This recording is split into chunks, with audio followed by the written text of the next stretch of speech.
Itong ICC na to masyado nagpapasiklab sa world stage talaga, no? Bilang world judge.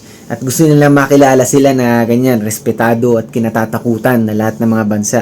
Hindi yan mangyayari, hindi magtatagumpay ang ganyang kanilang mga adhikain.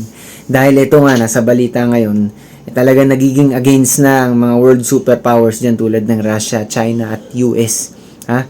Hindi nyo yata alam pero ang Russia, sila pa mismo ang nagpa-issue ng warrant of arrest dun kay Mr. Karim Khan, yung prosecutor ng ICC. Ha? Tsaka yung iba pang opisyalis ng ICC din. Sila ang naglabas ng warrant of arrest, baliktad. Kasi bilang ganti yun sa ginawa ng ICC na gustong ipa-arresto si Putin. Diba?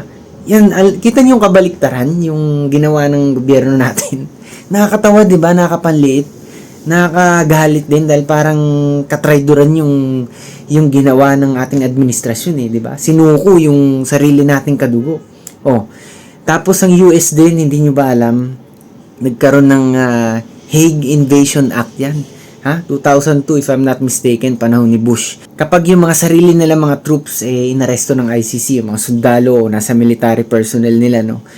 Talagang lulusubin nila yan pagka inaresto ng ICC. So, makikita nyo na ang kaya lang talaga nitong ICC, yung mga kaya nilang ibuli, mga maliliit nga na bansa.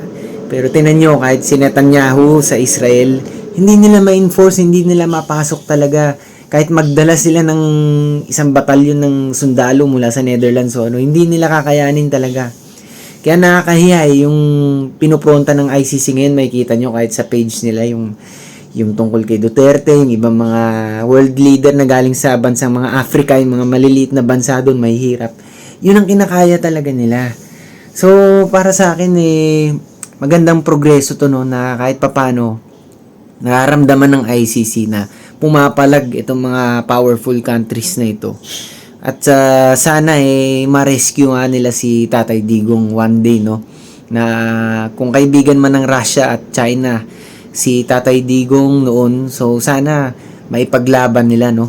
At wag masyadong brasuhin itong ICC ang desisyon laban dito kay Tatay Digong. Kasi nga parang feeling ko talaga nagagamit to sa politics. Kaya nga nagagalit yung mga malalaking bansa na yan sa ICC kasi gusto nilang maimpluwensyahan. Etong ICC gustong impluwensyahan yung ibang mga bansa na pro-western, no? Yung mga hindi agree sa kanilang mga adhikain, mga layunin nila ng mga bansang kampiang ICC, yan, paparesto nila yung mga leader ng mga yun. Kidnap ang mangyayari. So, talagang napaka-hipokrito no, nitong ICC na to.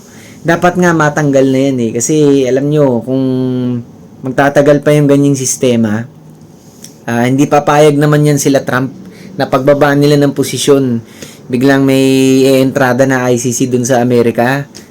Pag one day, pag nawala na si Putin sa posisyon, di ba? Entradaan sila ng ICC. Hindi papayag yung mga yan.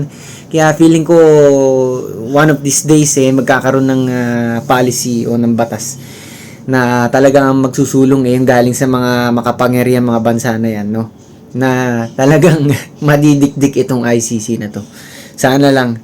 Para siyempre madamay na rin ng ating Tatay Digong makauwi na sa atin. No? Sana wag na nilang masyadong gipitin. Hindi natin alam kung may tinatanggap ba sila itong ICC na to mula sa gobyerno natin. Hindi natin alam pero yan ang sabi ng iba. Wag na nilang palalabasin sa buong mundo na kumbaga sila yung pinaka-competent na judicial authority na kumbaga pampulis kalawakan sila ganun.